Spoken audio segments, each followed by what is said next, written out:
So my name is Lucas Stevens. I'm a policy associate at the Nicholas Institute at Duke, and I'll be your host for our Internet of Water webinar today. For a little over a year, I've worked with our presenter today, Ashley Ward, on the Internet of Water project. And part of what we do are collaborative projects working a lot with state and federal agencies to improve data sets or digital resources for the public and for particular stakeholders.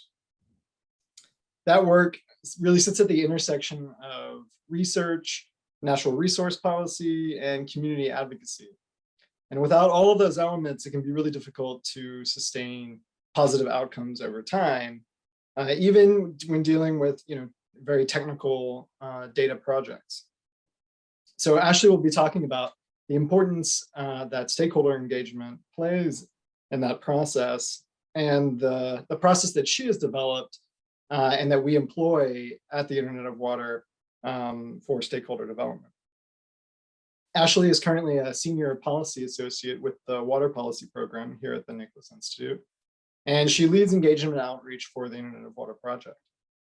She's worked with communities for over a decade, first with NOAA, with the Carolina RESA program, and now here at Duke.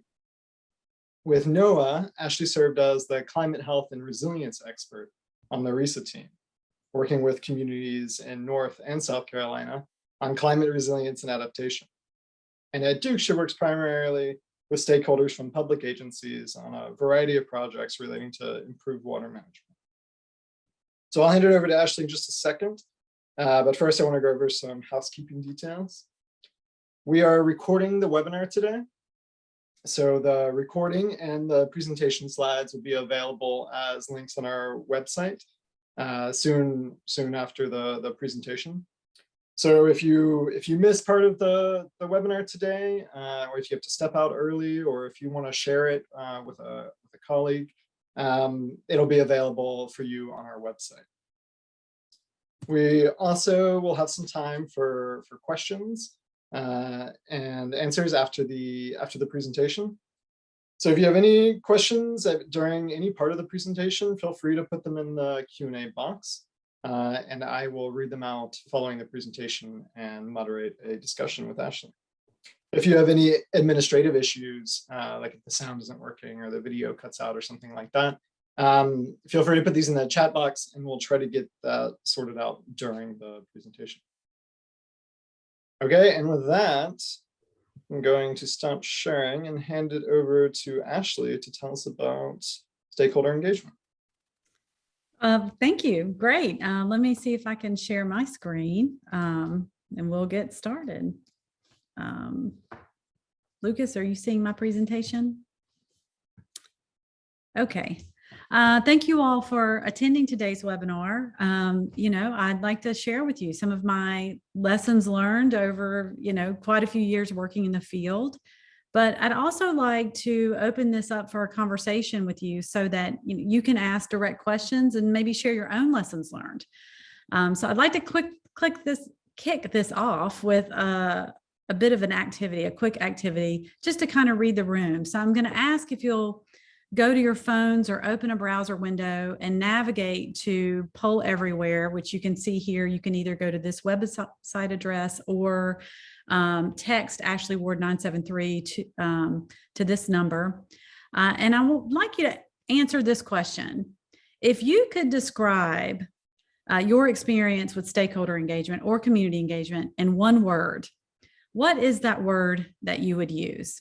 And it's okay to be honest here. They don't all have to be positive words. We're among friends. And so we want to kind of see, I want to kind of gauge what your experiences so far have been with stakeholder and community engagement. And when you start to put words in, we should see, hopefully, they will populate here as a word cloud. So I'm going to give everybody a minute just to put a word. People are asking for you to share the link again. It Share seems like people didn't quite. Okay, it should be written at the top of the slide. Do you see it?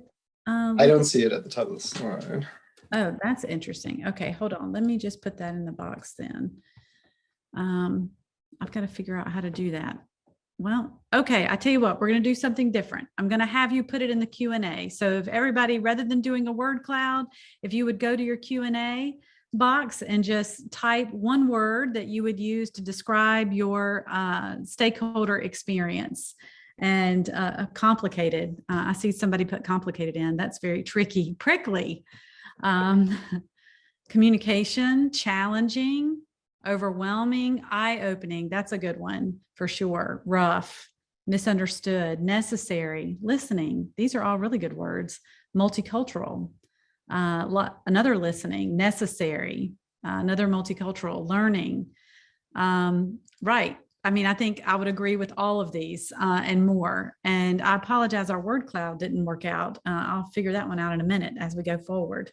But yes to all of that. That is exactly what stakeholder engagement can be like. And so I want to first kind of start out with some real basics. And I know we're all pretty much on the same page here, but just in case there are some in the room who haven't had a lot of experience with stakeholder engagement and you're trying to think about it, why bother with it? I mean, it's time consuming, it's expensive, it can be frustrating, it can be all these things that people just listed. So why do we do it?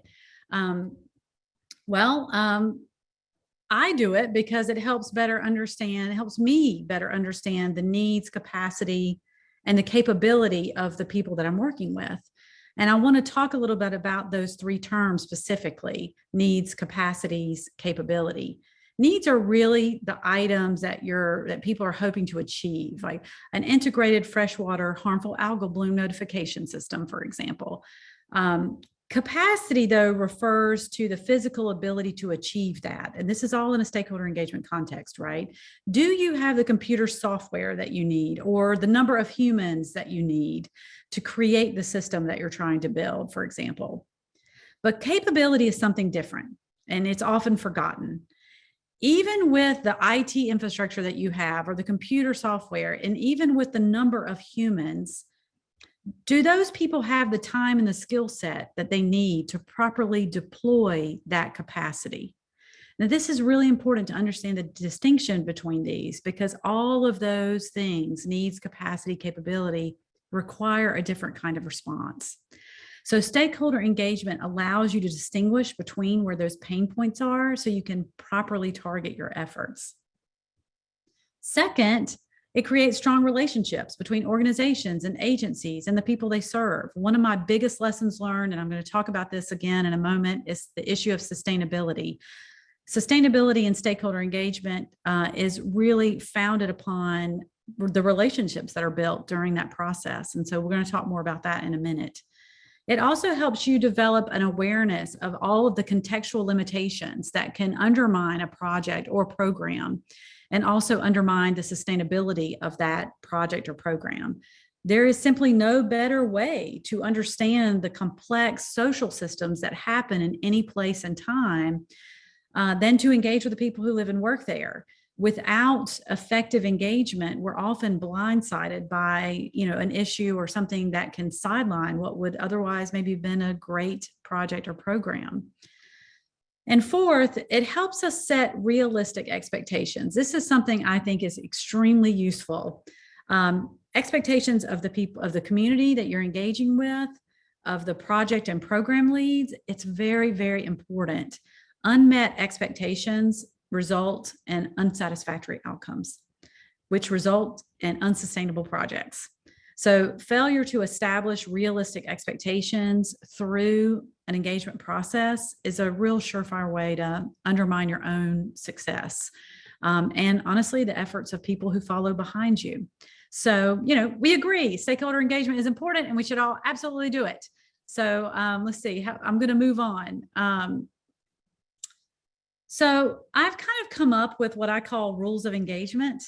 And these are what I would consider core principles that are important for the success of any engagement process. So I'd like to sort of establish that framework here. The first, and maybe one of the hardest, is focus. Engagement plans that are too broad or that encompass many objectives can result in less successful outcomes. There is a tendency to try and make the most of the time that you have with your stakeholders by incorporating lots of different objectives. They're all here. We should do this, this, and this. It's understandable because you are trying to respect their time and not overburden them. But engagements that lack focus and try to achieve too many things at one time undermine the process itself and usually lead to less successful outcomes. It makes stakeholders less willing to participate in future engagements. And so when it comes to stakeholder engagement, quality over quantity, pick one thing. It's really hard to do. Timeliness. Speaking of stakeholders' time and respecting their time, it's really important to understand that stakeholders have multiple demands on their time. So this requires a lot of careful consideration, not to overburden them with too many demands, like weekly meetings when maybe monthly meetings are a more reasonable tempo. It's also important that stakeholders receive information about what they're doing ahead of time. Now, I know that a lot of people don't read those emails, but there are quite a few who do, and they want to make meaningful contributions. So if they feel that they're not given sufficient time to read over materials, and they start to feel a little bit frustrated with the process, and that frustration transfers over to dissatisfaction, and it can also lead to dissatisfaction with whatever the outcome is. Representation. So carefully identifying stakeholders should ensure that a diversity of voices and perspectives are represented. There are honestly few actions that undermine trust and derail your engagement plans more than failing to include representatives from all groups who may be impacted by the work that you're doing. So do the groundwork, investigating and identifying all possible groups and people of interest. It's well worth the added time. And when you talk with someone, ask, who else should be at the table? Who else should I be contacting? It's going to be a big list at first, but it's well worth it. This is different from inclusiveness, and I really try and I include this as a principle because it's important to understand the difference between the two. Representation, I'm referring to as getting a diversity of groups and perspectives to the table involved in the engagement. But inclusiveness refers to how those voices are heard during those engagements. It is not unusual that long existing power dynamics are present during engagement. So engagements need to be structured so that those who historically have had less power, they're not only just present in the room, but their voices are also heard and receive the same consideration of those with more power. So we really want to level the playing field here. And you also want to think about people with disabilities or the aging population or people for whom English is a second language. A lot of different groups need special accommodations to fully participate in your engagement. And so your plans need to include guidance on how you're going to address all of these issues. Respect. It's not unusual for stakeholder engagements to include people that have competing interests or perspectives. Now, participatory engagement approaches are designed actually to reduce conflict, and they do so by empowering stakeholders to respectively voice their concerns and facilitate collaborative solutions, which are, often lead to sustainable solutions. This is another area in which the groundwork is well worth it. You find the time to meet separately with people that you can identify that might be in conflict. Meet with one, then the other. It'll give you a heads up for any kind of minefields that you're trying to avoid. But more importantly, it establishes a relationship and trust with you and those stakeholders, you as the facilitator of the engagement, which really can sort of lower the temperature in the room quite a bit if there's already a relationship established. And then finally, transparency. Transparency is one of the benefits of stakeholder engagements I was talking about a moment ago. And this is really about defining expectations at the beginning of the process. These should include candid discussions about your limitations, their limitations. It should outline the process through which decisions are going to be made. It should define the roles of everyone, particularly anybody involved in sort of implementing anything. So really being transparent up front about where all the boundaries are is a really good principle to follow. It sets you off on the right foot. Okay. Lessons learned. This is what you came here for. I've often thought about how to talk about this and where to put this lesson. And if you leave this webinar after this, this is the lesson that I think is the most important lesson. And if there's anything you take away from today, I hope it is this one. And so for whatever you're doing right now, if you're multitasking, and no judgment if you are, this is the lesson I would really love for you to pay most attention to. And that is that too often, researchers and project leads, they enter a community and extract great information, labor, like engaging community members in data collection, for example, and then they leave and they publish their papers or write their grants or advance their careers. And the community is exactly the same as it was before. This dynamic undermines future engagements. It can be really demoralizing to the communities that you're working with, and ultimately foster a distrust of, science, of those of us who are working in those communities. I really believe that we have an ethical obligation to think critically about how we engage with stakeholders and communities in ways that are healthy and productive for both us and the work that we're doing and for the stakeholders and the communities. And so to do this, it requires that we reimagine engagement and our role in engagement. We have to sort of flip the way we think about this on its head. The first part of this is understanding we're not doing a favor for the community, right? In other words, we're not only helping the community address an issue, they can be invaluable in helping everyone better understand the complexities of an issue. So we have to not view engagement as some kind of exchange. It's a partnership. We really have to level it all out. And so the second point that I would make here, and this may not be applicable to everyone on the call, but if you are working with folks and engaging with communities, particularly around climate change or disasters, it's critically important that you remember that whatever model or tool that you're developing or plan, it may be really cool and sophisticated, and I'm not questioning that, but it will never ease the burden that these communities are facing. It is exciting to us that we've developed something that works really well and has a lot of potential. But we have to remember that we're talking to people who may be either recovering from a disaster or carry significant anxiety about the future of their home and their way of living. So what I have found, for example, is no matter how sophisticated that flood model is, people just want to know, how long am I going to live in my house before my septic tank fails? How many days next summer am I going to make the decision between buying food and groceries and medicine or running my air condition because, we have so many bad heat waves? Just never forget that you're engaging with people who live in that space or work in that space, and they are feeling the most of the impact that you're studying. They have the most to lose.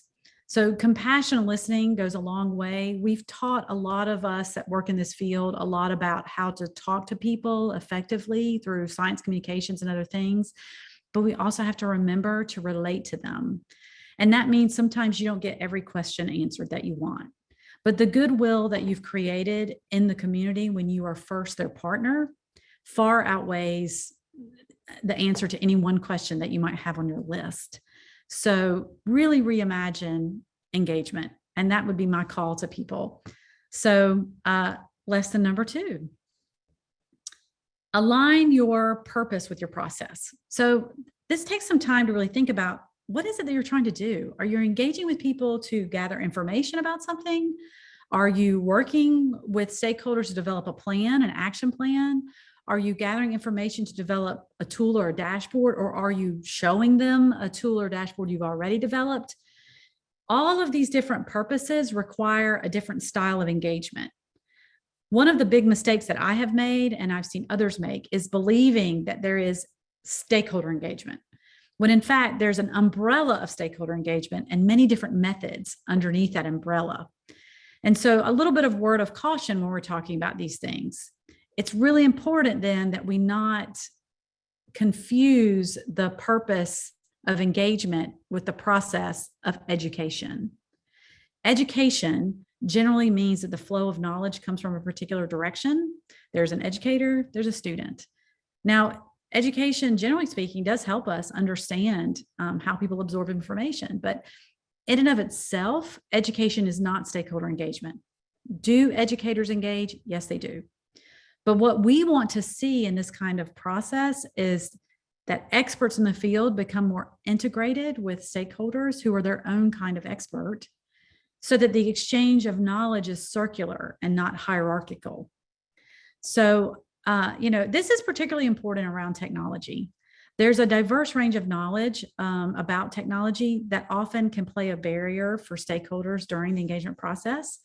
So my recommendation is, what if you have people that really do need some kind of, base level training? Think about offering a data 101 kind of opportunity, or whatever 101 that stakeholders can willingly participate in. In this case, it's understood that it's an activity, an educational activity within sort of a broad stakeholder engagement process. And stakeholders can voluntarily participate based on their self-assessment of their needs. It's important that as leaders of the engagement that we do provide information, and we do so in a variety of formats like videos and written materials, and maybe say come 15 or 20 minutes ahead of this engagement, we're going to do a quick little 101 session, something like that, where participants can digest it at their own pace and in the way that they choose. Using stakeholder engagement as an educational opportunity, though, kind of upsets the dynamic that you're trying to create through stakeholder and community engagement. So be really careful about that one. When it comes to things like conflict, for example, which is, is your purpose to, really find out information about a contentious issue. Participatory engagement strategies are particularly good at alleviating conflict. So if you're engaging people with a contentious issue, maybe look toward participatory engagement strategies and processes that match that purpose. If you're looking at, say, a technology product and you want to show it to people, that's more along the lines of usability and functionality testing. And that's not participatory engagement, and it's not education. So usability and functionality testing is a different kind of engagement process that fits that particular purpose. So you get the idea. Engagement is not a one-size-fits-all strategy. It's really something you want to think strategically about and matching your purpose with your process. So I want to take just a little bit of an aside, because I talked about education and how people absorb information, to share something that I think about a lot when I'm developing engagement plans. The first is the idea of perspective. People approach information of all kinds from a certain perspective. All of us here today do as well. We, as expert scientists, researchers, we operate within a perspective, and so do our stakeholders.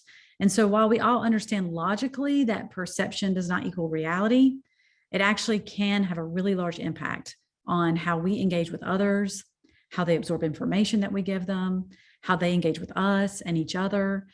So this is where sort of that groundwork really helps. Taking the time to speak to people individually or at the beginning, sort of the beginning of engagement process, kind of goes a long way in helping you, as you lead the engagement, gain awareness at the competing, if they're competing, perspectives in the room.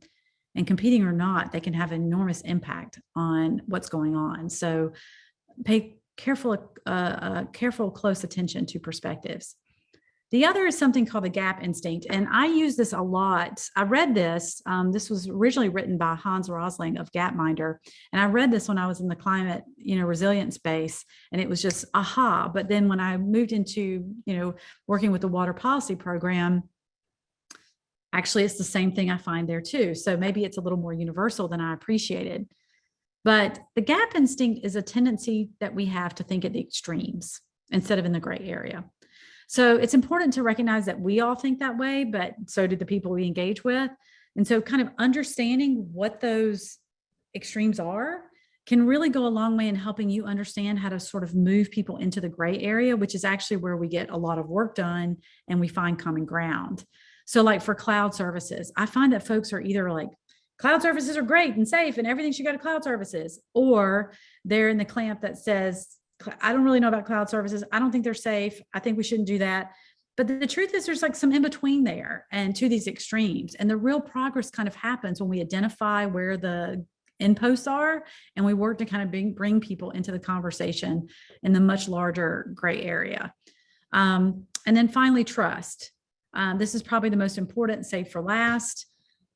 This is really important in any engagement process, but we're talking about how people absorb information. And I find that this is critical when we talk about technical products and engaging with data and technology. We could develop the most sophisticated data product that would solve the most difficult challenge. We've solved the world's problems. But if the people that are using this don't trust who's providing the data or who is even maintaining the tool, they're not going to use it. And when they use it, they're not going to trust what it says. And, this is really contentious when it comes to managing resources because the dynamic is already often complicated and political. And we learned a really hard lesson in one of the communities we worked in where there was a committee that had been established, in fact, to carry out a technical data and technical product. And in some of our early surveys, we found out that the vast majority of stakeholders actually did not trust that committee. They trusted the municipality an awful lot.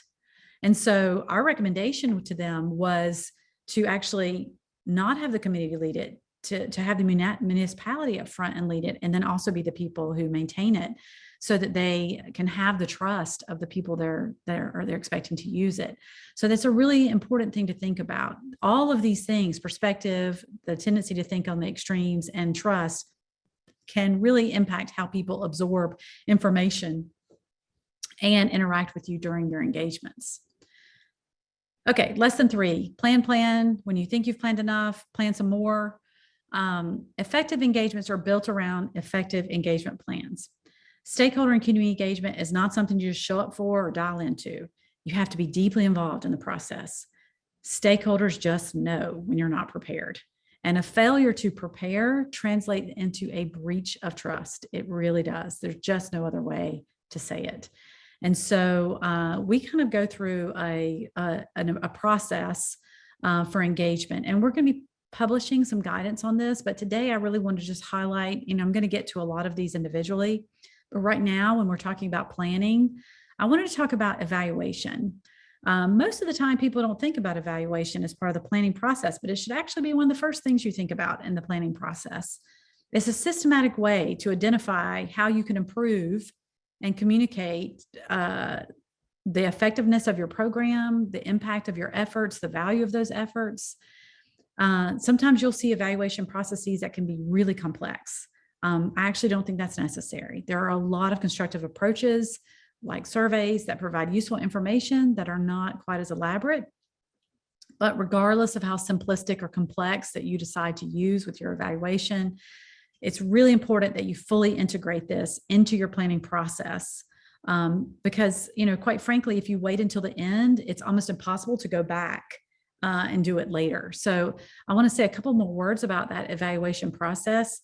And because every kind of engagement is happening within a particular context and about a different project itself, it's hard to sort of prescribe universal evaluation metrics. What I would recommend you do is think about it a little bit differently.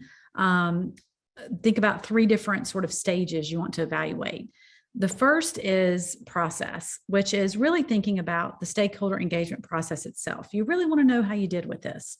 Was it effective? Did the stakeholders feel like they had ownership in the process? Do they feel good about the process?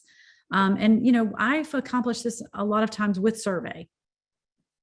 You also want to think about whatever the output is. And here I've said product because I don't have a better word for this, but if it is a product, right, or whatever the output is, you want to evaluate whatever that output is. If it's A technical product usability and functionality testing is a must do.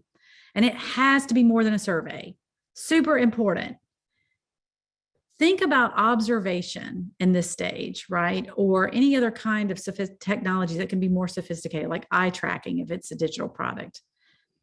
But if you have stakeholders that really enjoyed the process, and then they're likely going to give you a great big thumbs up on the output because they like you and they like what they did and it was fun. But it actually doesn't mean that you achieved what you intended. It actually doesn't mean that whatever you developed does its job. So, for example, if you're developing a tool that shows, freshwater harmful algal bloom reports, right? Are people able to find the information they want to use efficiently when they use that output? Do they understand what they're reading when they're reading whatever the output is? Does it really help them, whatever you're doing, improve their decision making? Those kinds of things you really can't get to from a survey. So this is where you really want to try to observe people interacting with whatever the output is. If it's a policy guidance, or if it's some kind of guidance to step for a process, right? I'm going to develop this process. Go and watch them implement the process and see if it works the way you imagined. Because if you just ask them to survey, and it's really a lot of bias that gets to be part of that. So I highly encourage you to think about product evaluation or output evaluation separately from process evaluation. And then impact. Okay, so good, bad, positive, negative, whatever the effects are of this entire, both the process and whatever the output is. Conducting impact evaluations is going to help you make the case that it was a beneficial activity that you just did, that it was worth the investment.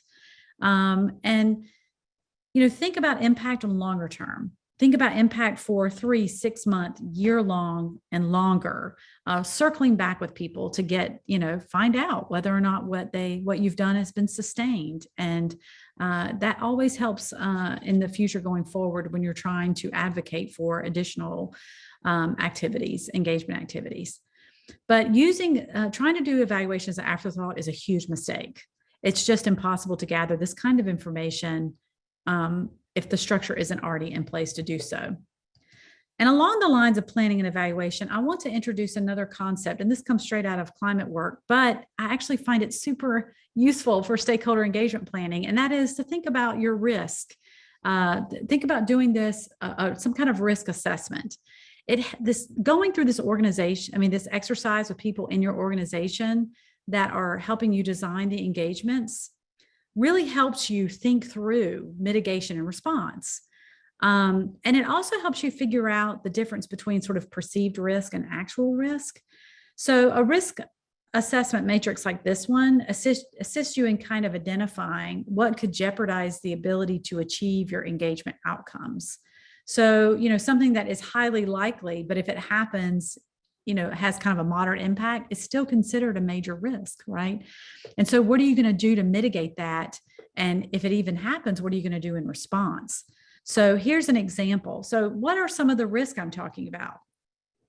Mismatches in expectations. If you discover there's not enough time or resources to engage with people how you think you'd like to.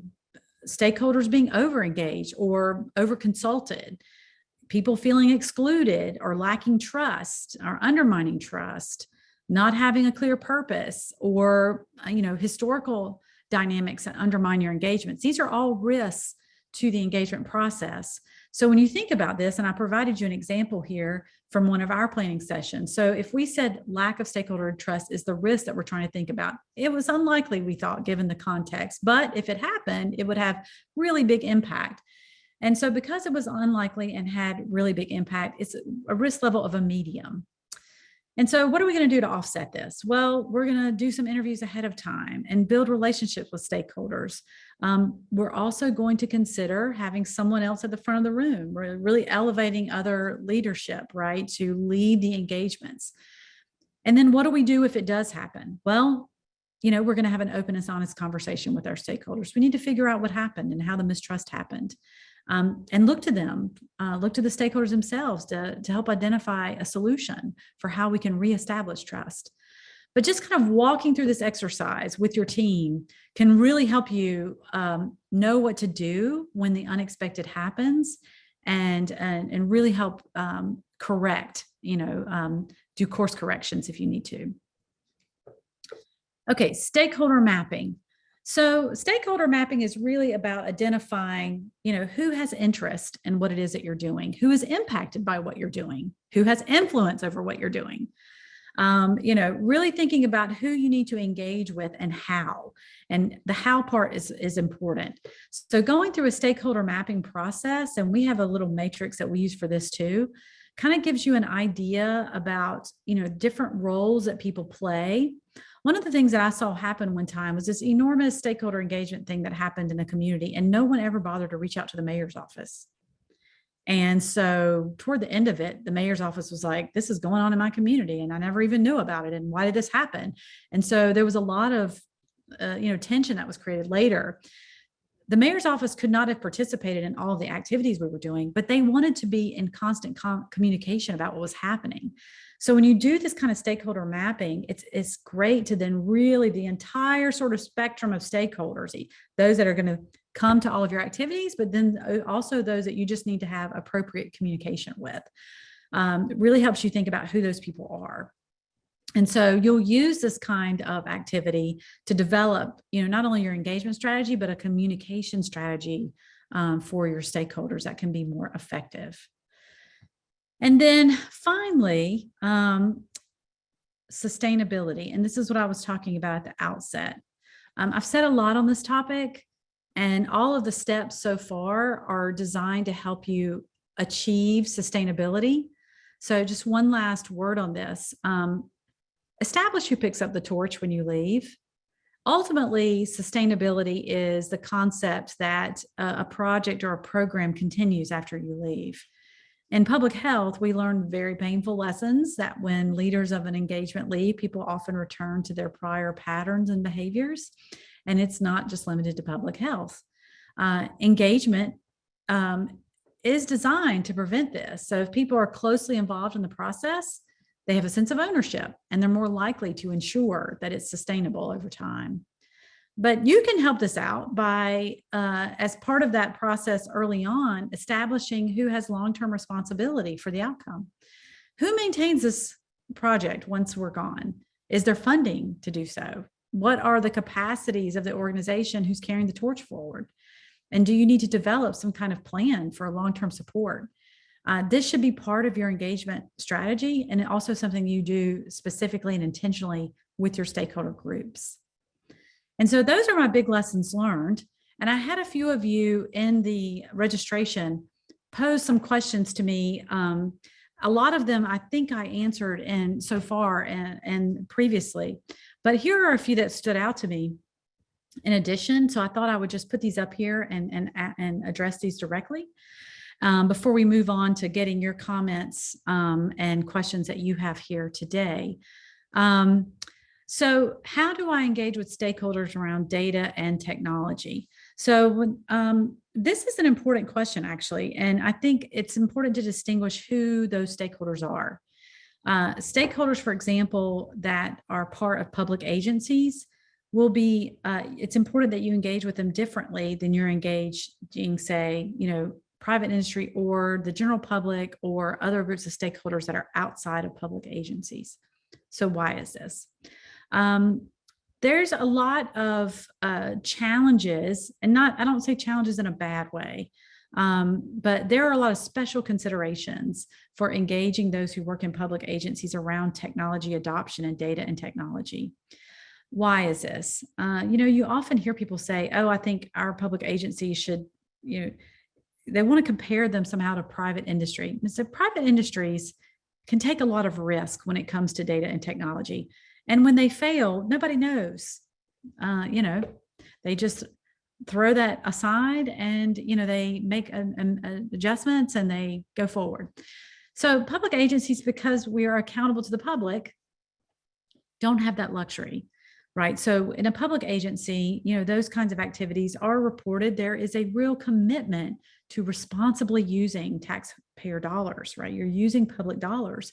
And so failure is really hard in a public agency, but failure is critical to sort of innovation in data and technology. So you've got these two things that kind of work against each other. And it's created an atmosphere in public agencies that are slightly risk averse for good understanding why, right?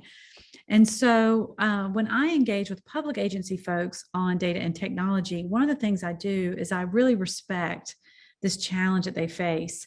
Some of them have invested an incredible amount of money and dollars in and developing systems, data and technology systems from early 2000s. And so it's really hard for them to justify using public dollars to do a whole new system or new technology. Different procurement practices also make it very difficult for data and technology adoption in public agencies. So when it comes with how do you engage with these stakeholders, it's really important that you know all of these things going forward. And then I would also say, do the legwork ahead of time to really meet with some of the agency heads, for example, figure out what it is that their challenges are within their agency, and then meet separately with those in IT and in data and technology in the agency. It's hard for an agency leader to, because there may be great agency leaders, but, they came through before people were R coding everything and APIs were a thing. So then it's hard for them to say, and it's particularly in front of people they supervise, I'm not really sure what an API is. So think about these things and all of these dynamics that are going on when you engage with people over data and technology, and just be thoughtful and intentional about how you do so. So Lucas, how are we doing on time? I've lost track of time a little bit. Sorry about that.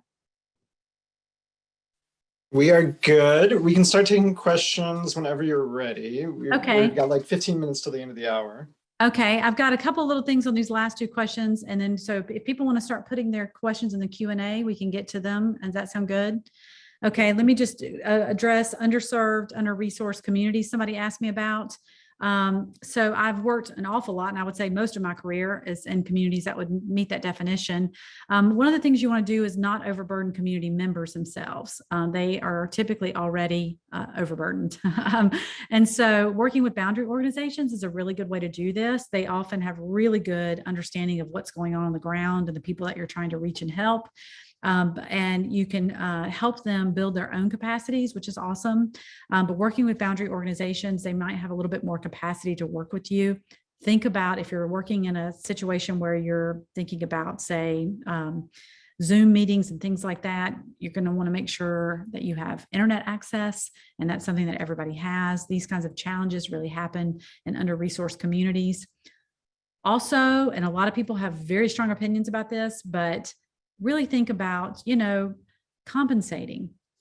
When I've worked with boundary organizations and we've had to bring in community members themselves, I have suggested we do things like give them $35 gift cards to their local grocery store, for example. This isn't paying them to participate with you.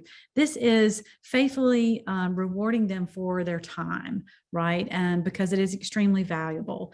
And, sometimes your grant doesn't allow you to do this. And if it doesn't, you can partner with another organization in the community that maybe can do it. It's always nice to think about those kinds of things. And it doesn't have to be huge, right? Just a little token of appreciation for their time that they're spending with you.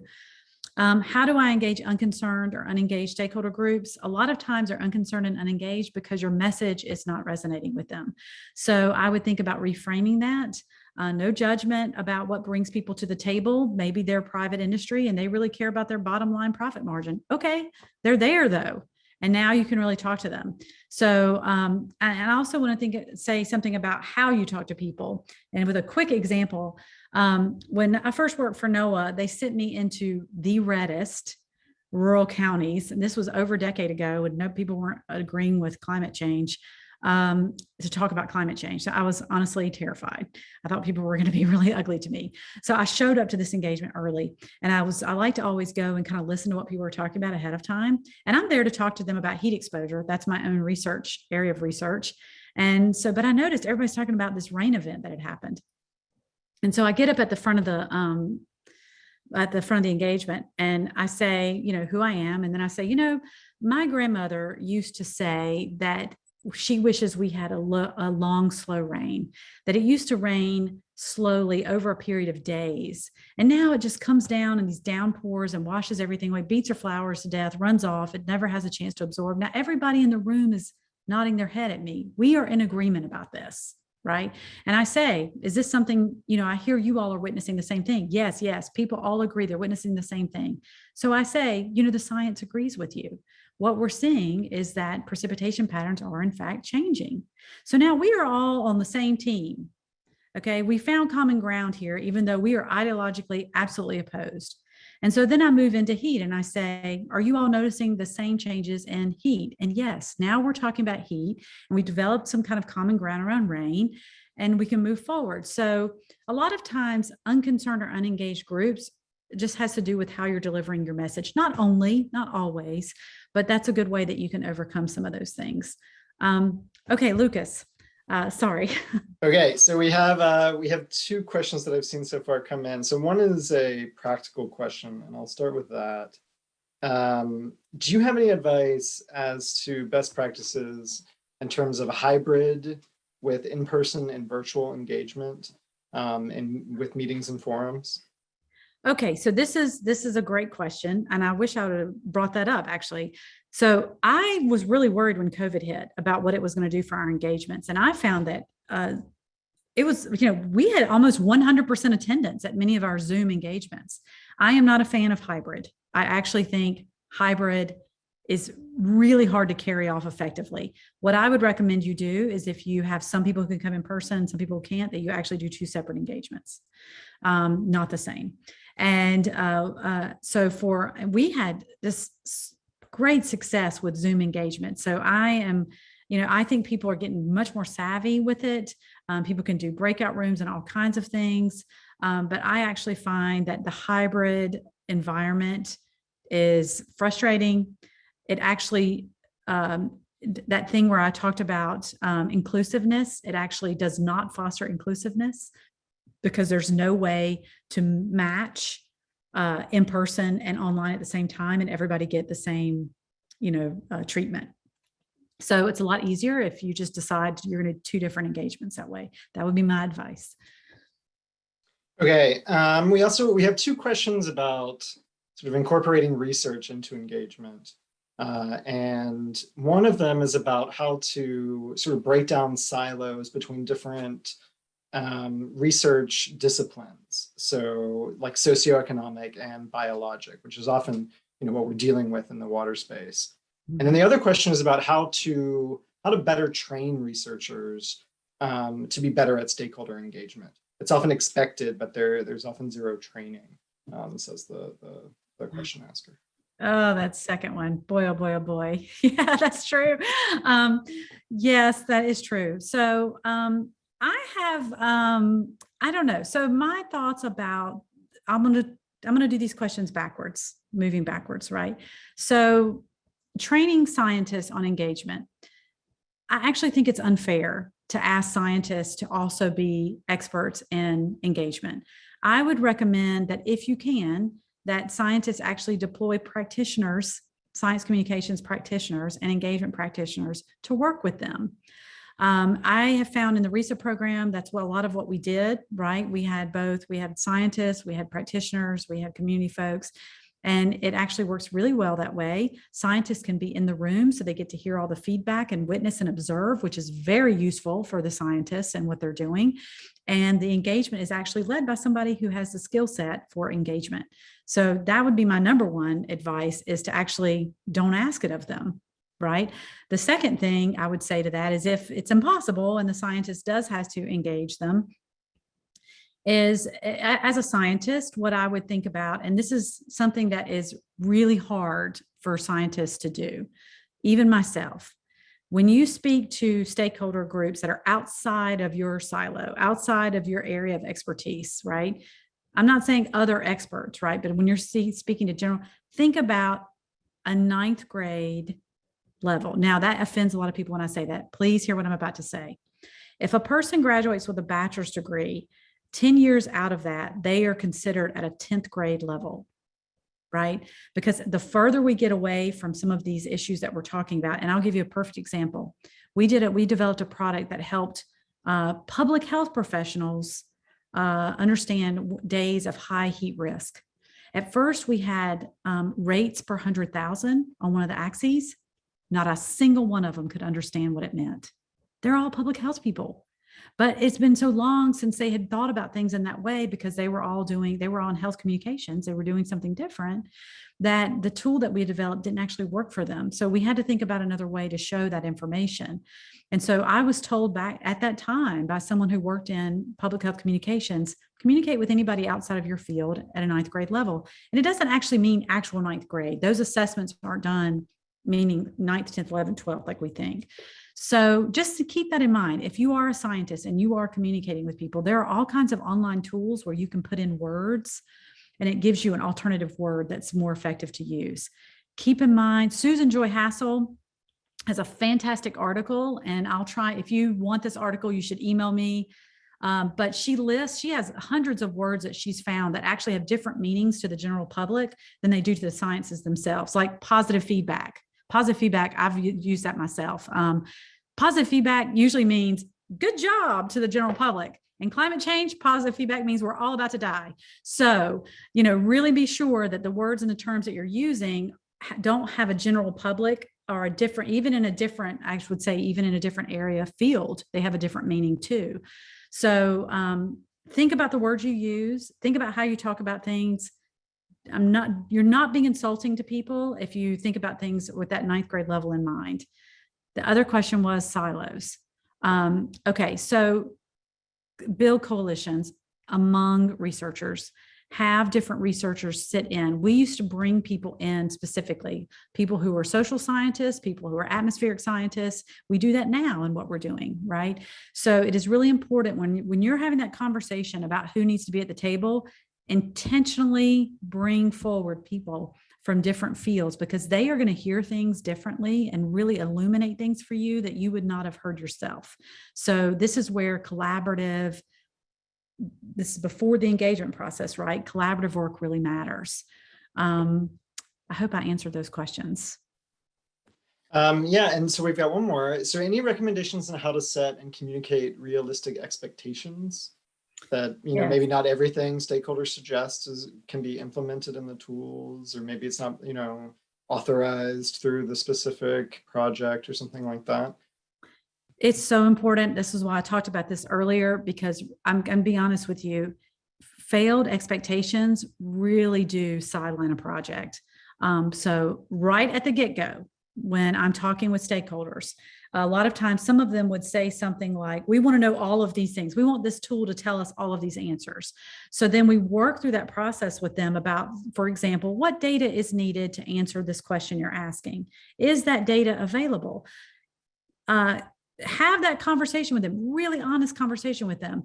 That is something that, could happen, but it's outside the scope of what we're doing here, or it's outside of the capacity that we have with this group, or it's outside of the funding that we have for this project. Because people appreciate you being honest with them. People understand that money constrains things and time constrains things. They often understand this. And so if you have this conversation with them, you show them, what it is that you're dealing with, they often, they may not be super happy about it, but at least they understand it and they won't work to undermine the process. And so, because you're also talking about their own capacity too. What is their capacity to do things too? So people tend to understand that conversation. I just think it's important to have it up front and along the way. Don't pretend or hope that you can do something that you cannot. Be really upfront that you can't. And this one is sort of related. So do you have any tips specifically for privacy fears from stakeholders on data products? Yeah, so that comes up a lot with data work, as you rightfully point out. And I find that there's a couple of different ways that comes up in my experience so far. So first has to do with things like, oh, we're making a dashboard and that dashboard is going to pull data from a public agency. And so they're worried about, say, letting people through their firewall, right, to be able to get access to draw this data. So we had someone who was in a decision-making role and was like, we're really worried. We don't know if we can do this because once you let one person in your firewall, other people come. So this is where that ahead of time stuff happens. It did take me like 3 months, I'm going to admit, to get the decision maker on the phone with their own IT people. And we all talk about this challenge about privacy with this, to which the IT person said, oh no, we don't let them in our firewall. We put the data right outside the firewall. And then the decision maker was like, oh, okay, that's great. We can do this. So it took 3 months, but we did finally get there. And really that has to do with sort of that meeting that gap between often decision maker, administrator, and the people who are doing the data work. And that's why you facilitating those conversations with those are the people who need to be in the room. That's really important. The other part of privacy that I see is things about like collecting data security on populations that you collect, who owns that data and how it's secure. That all has to be part of the plans that you come up with, that you come up with in conjunction with stakeholders, because they are ultimately the ones that need to feel secure or happy with that level of security. Doing a little bit of work on the front end about how you de-identify data, how you map data, say that doesn't have something, does if a geographic unit has fewer than 5, for example, then it's not mapped, right? Things like that. So coming up with sort of criteria for how those people's security will be protected. So like your own set of security principles, and doing that in conjunction with stakeholders alleviates a lot of the fear they have about security issues right up front. And so I think those are all part of sort of your initial kind of things that you're going to work through with your stakeholders. Just as important as saying expectations and who's going to own this in long term is like, how are we going to deal with data security issue? And if stakeholders are part of that conversation and outline those themselves, they feel empowered about it, they have ownership over it, they usually feel better about it. All right, great. Well, thanks. I don't see any more questions coming in, but I wonder, so I am curious how your experience with stakeholder engagement has informed your thoughts on public policy in general, in terms of implementing and writing and coming up with good policy. So I am a strong advocate of sort of bringing in stakeholders into the policymaking process. And because at this point now, I've worked sort of at every end of the spectrum, right? In the implementation side and the community end, and also in sort of the writing of guidance and recommendation for the policymakers themselves. And a lot of times what sounds good in practice and can be like a really awesome idea is really impractical when you get down to the community level. And so that's why I think, I have really learned that a lot of people don't want to do it because maybe you don't want to, it takes more time, right? It does take a lot of effort and energy, but the effort and energy that you spend in creating sort of a coalition of stakeholders who will be impacted by this policy more than pays for itself. In effective policy, that's the outcome, right? And so I definitely think it's not something policymakers tend to want to do because it's time consuming, but give yourself 3 months. Say, I'm going to give myself 3 months to really engage with people. And I see somebody ask me how you define a boundary organization. That definition can be really varied based on who you're dealing with. But what I'm talking about are organizations that work with individuals in the community, right? And these, as a policymaker, these are great groups to get yourself involved with when it comes to the policymaking process. Get these organizations to the table that normally never talk to each other, because they're all going through the similar process. They're all doing federal grant applications, which is a miserable process, right? So they can share sort of how they deal with that, in those, and they can bring forward all those challenges that they have in that situation. That's what I'm talking about. And this is how you really connect people with policy. All right, great. Well, thank you, Ashley, and thank you to everyone who joined us today. Any final thoughts? Just please reach out to me if you have any questions. I'm always happy to answer your emails. I would also my final thought is to say, engagement is super important. Of course, I'm going to say this because I'm a strong advocate of it, but I really want to go back to that number one lesson and to really think about your role in engagement and how you engage with communities, not just for your own project, but thinking about more broadly how these communities are engaging with all of the people that are going to engage with them. So we have to be ethical and good stewards in the community. And so I just want to make sure that would be let's reiterating that first number one lesson is reimagine engagement. All right, well, thanks so much, Ashley. I just want to let everybody know that the presentation today has been recorded and it will be posted on our website in a few days. And the presentation slides will also be made available on our website. So if you missed the beginning of the webinar, if you want to share it with somebody, or you'll be able to find it there. That's all from us. Everybody join our peer-to-peer network if you haven't yet. You'll get great content like this. Once a month we have webinars, and you'll get updates from the Internet of Water frequently. All right, thanks everybody. Bye.